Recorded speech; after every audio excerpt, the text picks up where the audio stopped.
Assalamualaikum warahmatullahi wabarakatuh. Perkenalkan, kami dari kelompok 2 dari kelas aplikasi ERPA. Jadi pada kelompok kami ini, saya akan memperkenalkan setiap anggota. Yang pertama ada Tony Yahya. Di sini nanti akan berperan sebagai admin. Dan yang kedua ada Johamdi Satriani, yang di sini akan berperan di divisi invoicing atau keuangan. Kemudian ada saya Ahmad Zidani Batullah yang berperan di divisi gudang atau inventory. Selanjutnya ada Mas Alvin Yasibara yang di sini nanti pada divisi penjualan atau sales. Dan yang terakhir ada Galang Rizkan Fala yang di sini sebagai divisi CRM. Baik, jadi untuk studi kasus aplikasi ERP kami yaitu e-commerce. Jadi kami memilih kebab shawarma. Di sini kami menggunakan Odoo yang nantinya akan menggunakan beberapa apps sesuai divisi masing-masing. Nah, untuk divisinya itu ada divisi sales yang menggunakan apps sales, atau divisi penjualan. Selanjutnya ada divisi keuangan yang menggunakan apps invoicing. Selanjutnya ada divisi gudang yang menggunakan apps inventory. Dan yang terakhir ada divisi CRM yang menggunakan apps CRM dan konteks. Ada pada Odoo ini kami juga menggunakan apps website yang kami gunakan untuk simulasi jika website yang beneran ada itu akan datanya akan saling terhubung. Baik, selanjutnya langsung masuk ke aplikasinya saja. Silakan Tony untuk share screen. Saya yang sebagai admin di e-commerce berikut. Untuk yang pertama, saya sebagai admin dan yang lain tidak dapat mengakses salah satu dari beberapa. Seperti untuk bara dengan Gmail berikut tidak dapat mengakses ke website inventory. Kemudian untuk Galang tidak dapat mengakses ke website. Kemudian accounting yang pada bagian invoice. Kemudian untuk saya sendiri bisa mengakses ke semua. Terus ada Zidan di mana tidak dapat mengakses di Padam Sales dan juga website. Kemudian untuk Enggen ini Joe hanya bisa mengakses di invoice atau account.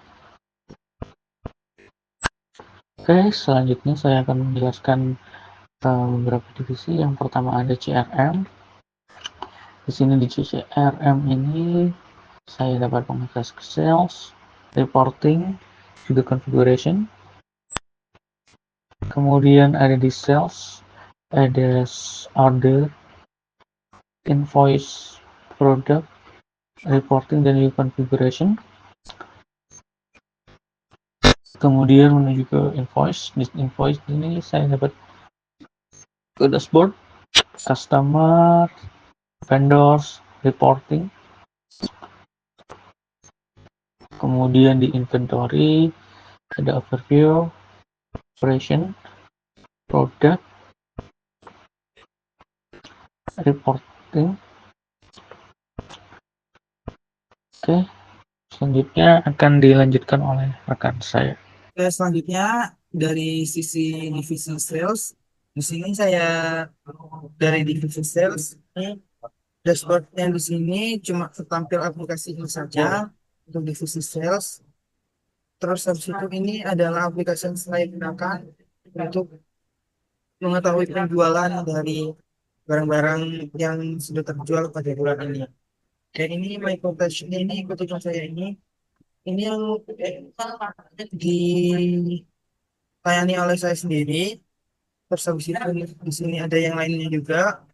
Ada yang Saputra, ini ada Gala, ada Zidan. Terus habis itu kita di sini sebenarnya di sini hanya untuk penjualan offline. Maksudnya kita di sini manual.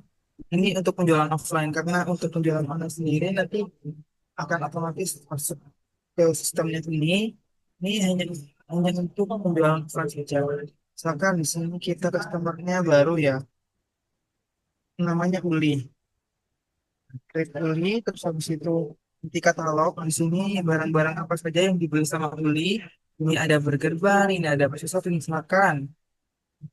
Boleh membeli burger bun satu, terus daging burgernya satu, terus kulit kulit lumpia satu, sama bakso satu satu.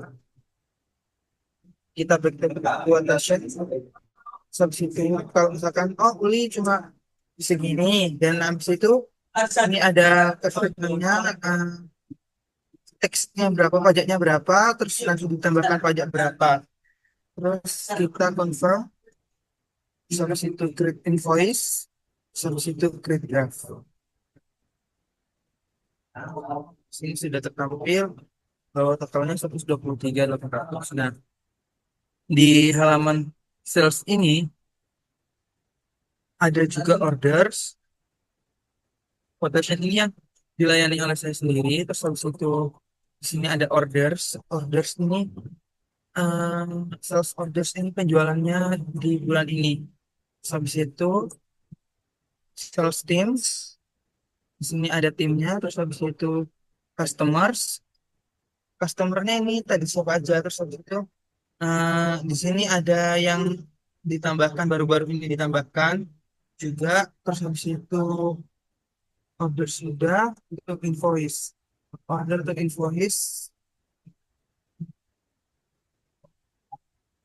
Terus habis itu ada order upsell. Terus habis itu ada products. Nah, bedanya products di penjualan dan juga di inventory ini cuma di sini di sales ini cuma tertampil nama produknya dan juga harganya. Terus habis itu ada price list, terus ada reporting ini ada sales. Salesnya ini rekapan penjualan ini order date-nya last 36 65 days berarti ini adalah satu tahun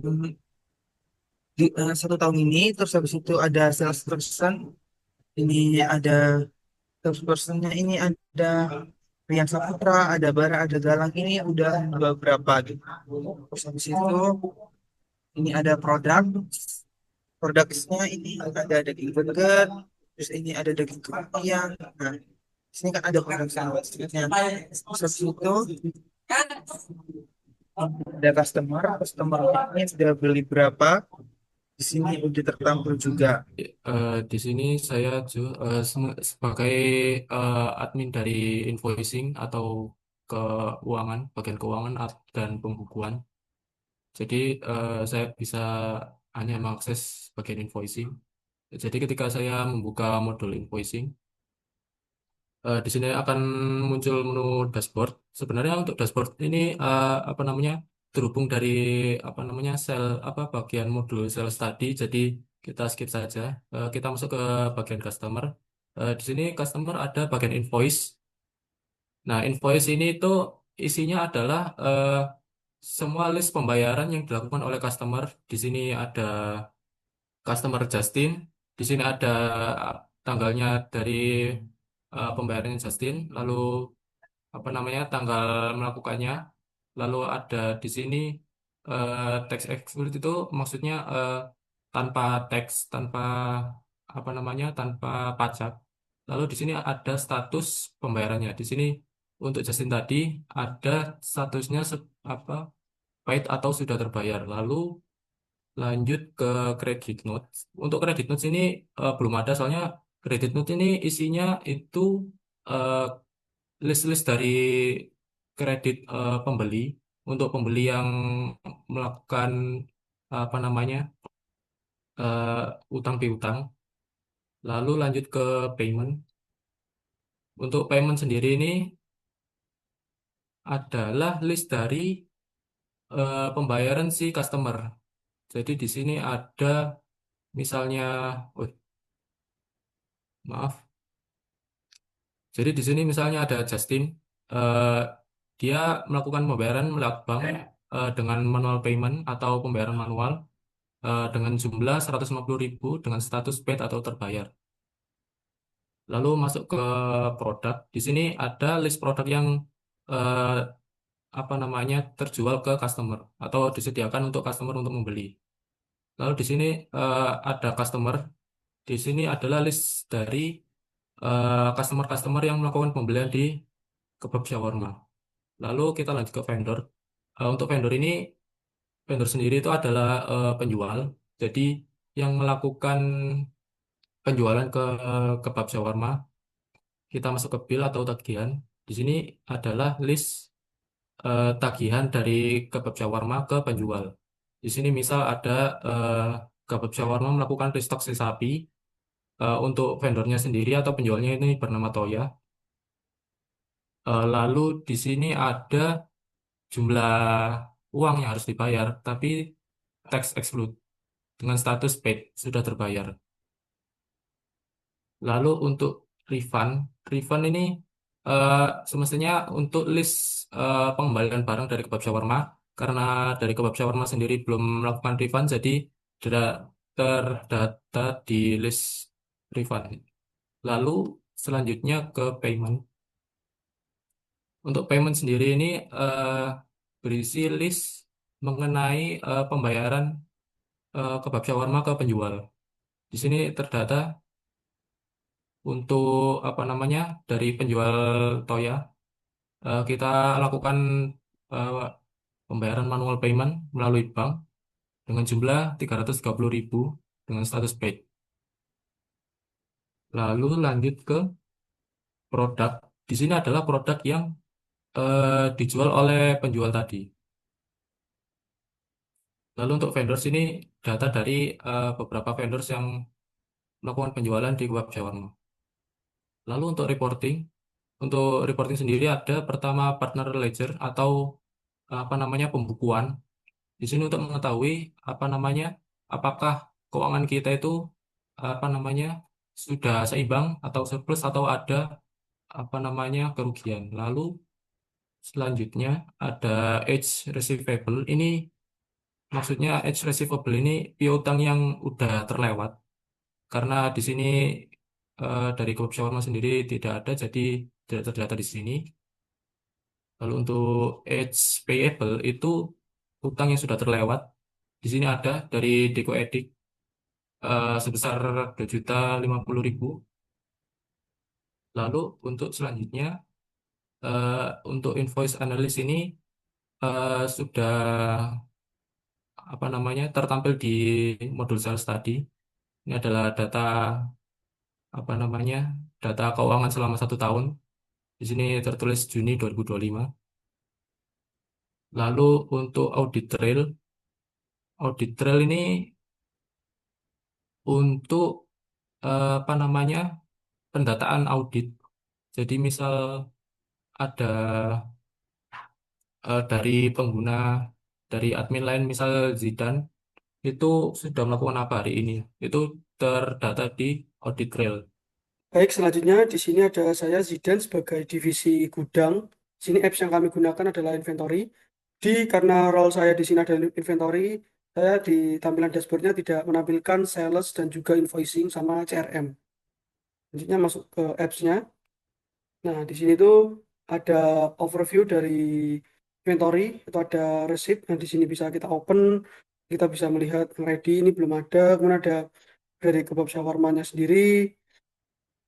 Ini juga melakukan kontak dengan PT Indofood, Alibaba, dan Sumber Rezeki, karena ini nanti inventory ini akan terhubung dengan divisi CRM, karena nanti ada menghubungkan yang menyimpan kontak-kontak ini. Baik, selanjutnya di delivery order, di sini kita bisa melihat ada beberapa kontak di sini. Ada Rian Saputra yang schedule date-nya 11 days ago, dan untuk statusnya ready, dan lainnya juga. Ini ada yang Reno, Jerry yang tadi dari divisi sales, melakukan catatan. Ini otomatis tersambung di divisi inventory, divisi gudang, langsung masuk ke today. Di sini ada beberapa yang tadi dites. Ini misalkan untuk new, ini misalkan saya melakukan new delivery, inventory misalkan di perusahaan Maju Jaya. Di sini misalkan untuk produknya ada daging sapi akan dengan jumlah 10. Selanjutnya ini misalkan ada produk lain lagi.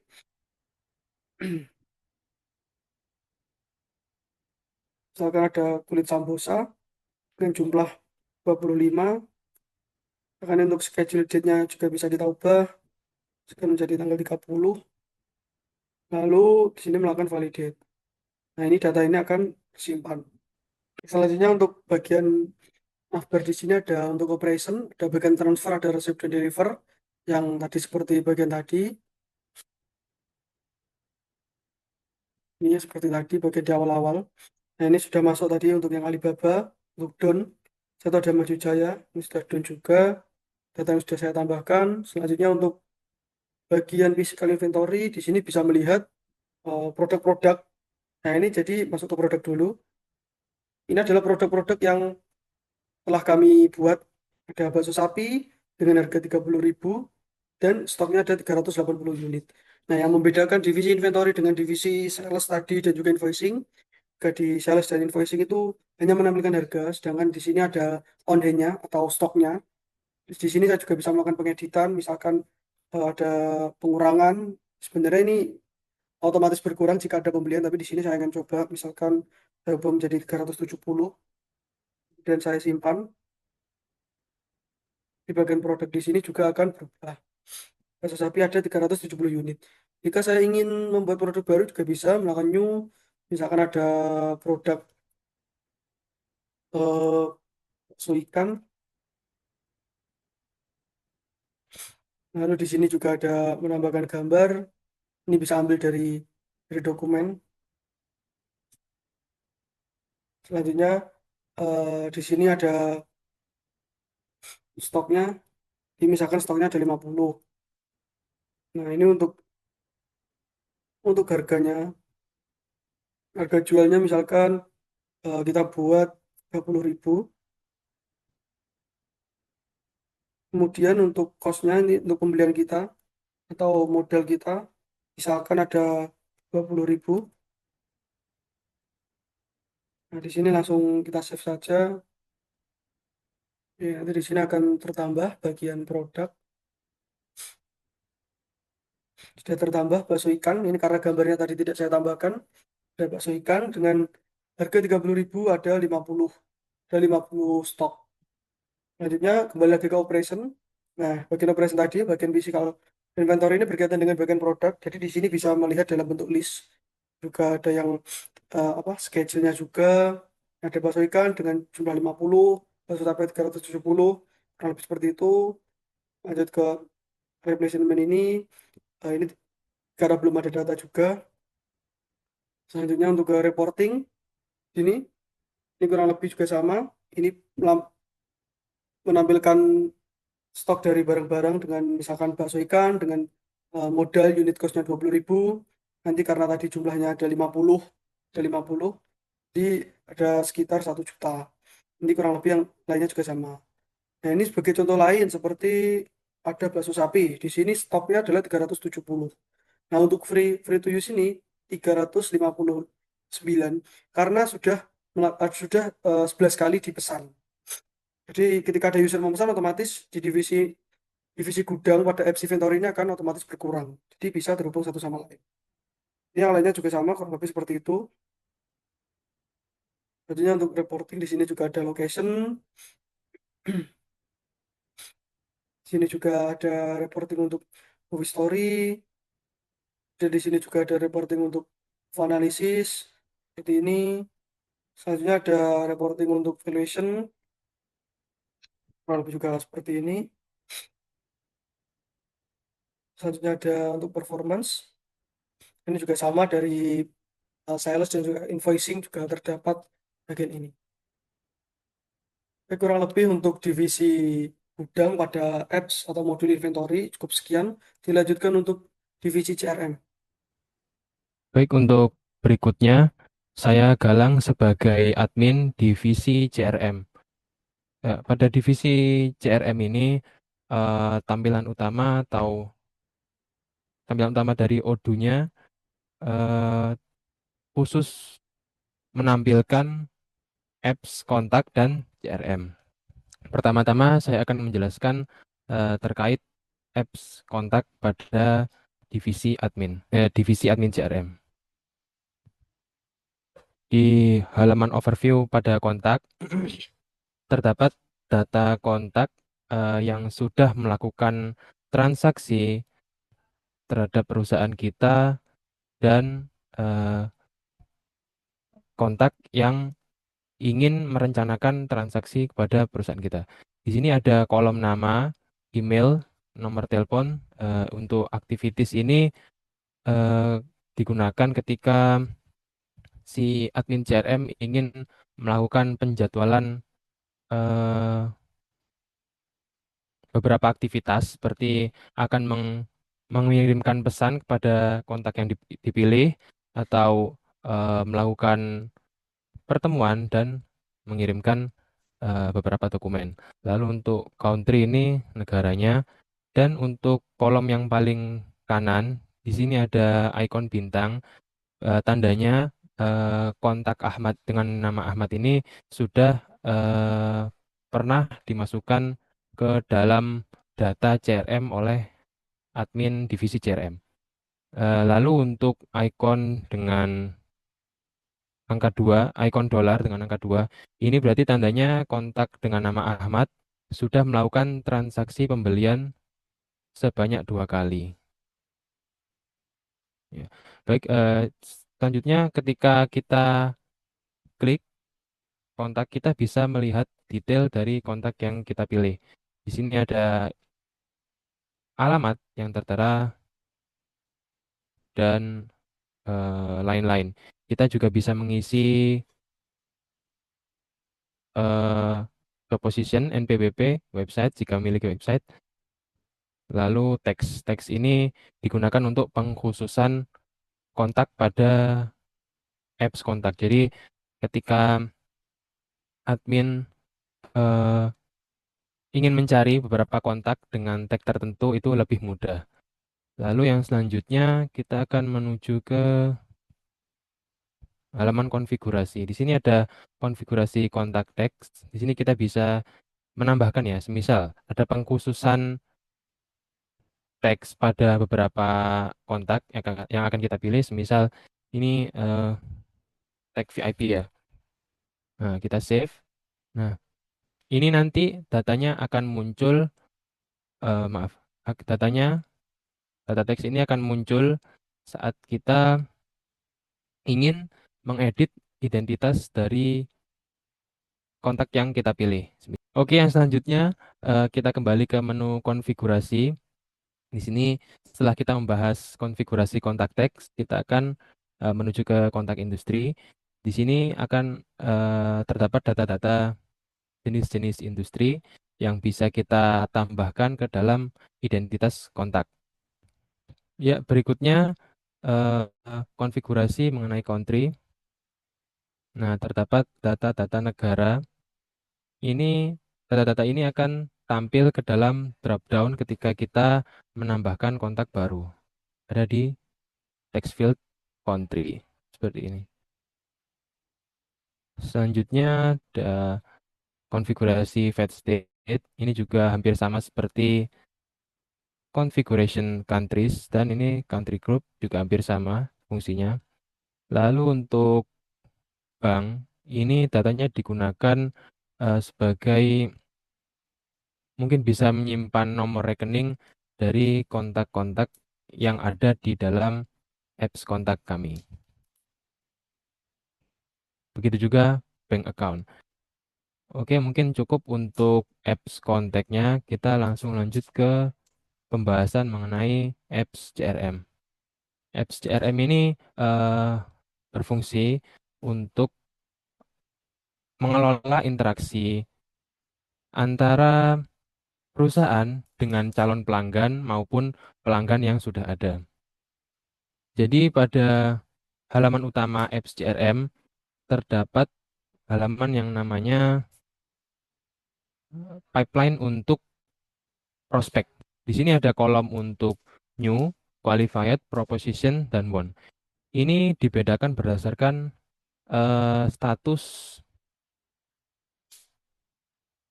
calon pelanggan dan pelanggan.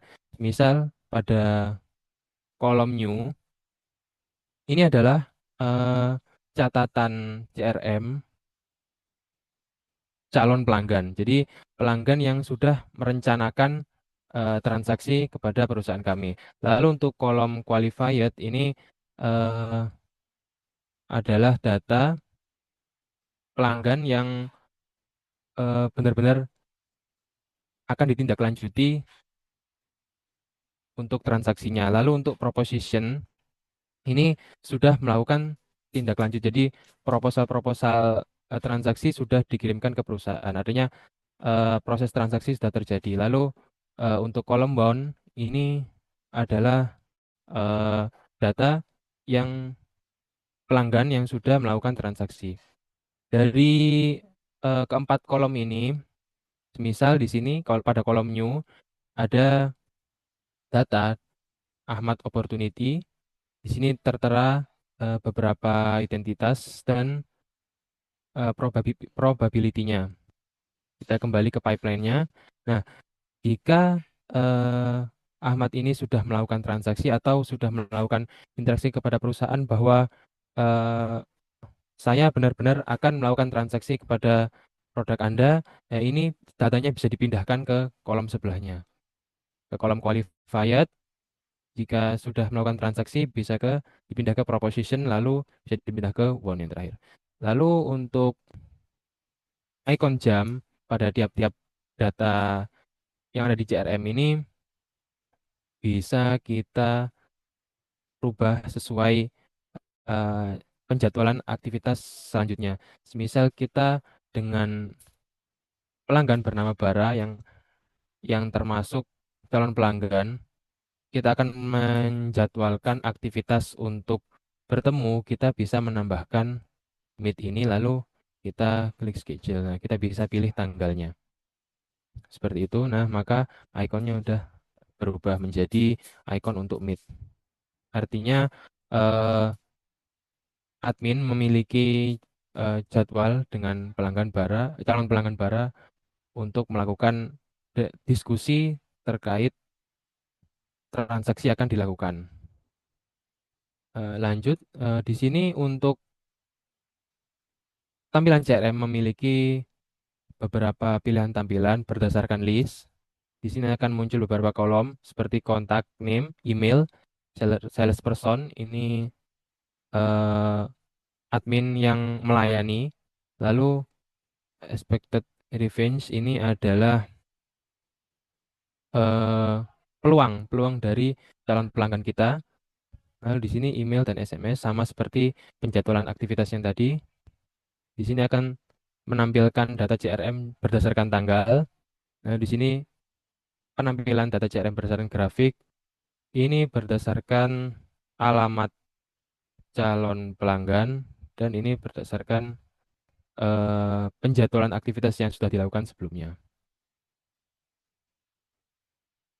Ini juga sama untuk segmen reporting hanya berlaku untuk filter saja. Jadi ketika forecast ini tampilan CRM hanya menampilkan beberapa data, pipeline juga sama, menampilkan data dalam bentuk grafik. Lalu untuk leads ini menampilkan data dalam bentuk grafik dalam dalam rentang waktu 1 bulan. Lalu untuk activities ini juga sama seperti eh, data penjadwalan aktivitas dalam bentuk grafik. Untuk configuration-nya ini ada setting. Pada menu setting ini ada beberapa pengaturan lebih lanjut untuk apps CRM tersendiri. Lalu untuk sales team di sini ada sales team untuk mengatur CRM-nya. Lalu ini activity type sama seperti tadi kita bisa menambahkan jenis penjadwalan aktivitas yang ingin kita tambahkan ke dalam data CRM. Di sini ada activity plans, ini juga sama. Data yang ada di dalamnya bakal masuk ke dalam dropdown yang ada di CRM. Begitu juga text, loss reason, dan yang terakhir ini ada lead mining request. Lead mining request ini muncul ketika kita menambahkan data CRM secara otomatis. Jadi ketika kita ingin menambahkan data CRM, langsung 3 data kita bisa menggunakan generate leads ini.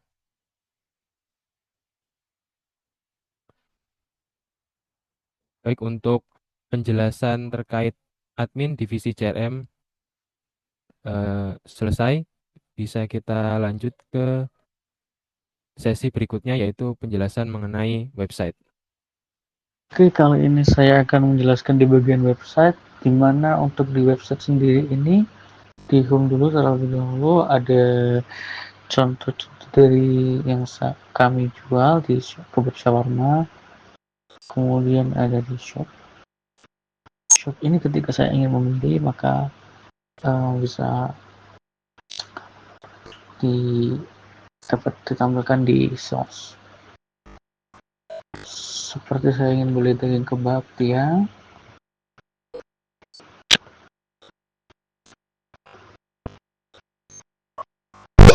maka ketika saya check out,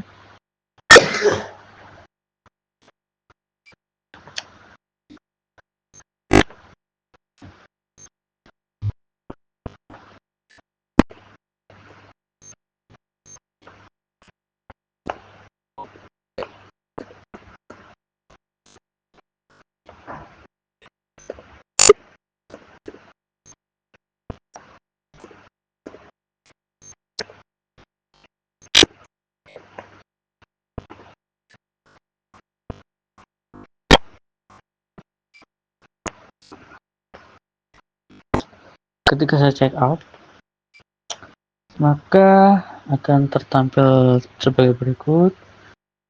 Pay now. Oke. Ketika saya berada di menu admin, jadi data user telah masuk. Kemudian kita bisa ke quotation. Di sini kita dapat mengecek apakah user sudah bayar atau belum. Jika sudah, kita bisa klik confirm. Kemudian lanjut ke create invoice, create draft. Setelah itu melakukan konfirmasi dan maka pembayaran lunas, sales order. Demikian dari kelompok kami. Wassalamualaikum warahmatullahi wabarakatuh.